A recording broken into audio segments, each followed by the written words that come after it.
Chika Minute, Actor D on relationship with Actress B. True love naman, hindi naman Ginoa lang.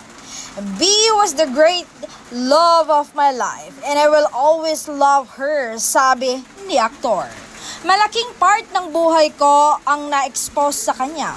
Buong part ng puso ko ang nakita niya at na-experience niya. At baka nga forever pumapag-ibig talaga si Master. In love na in love, die!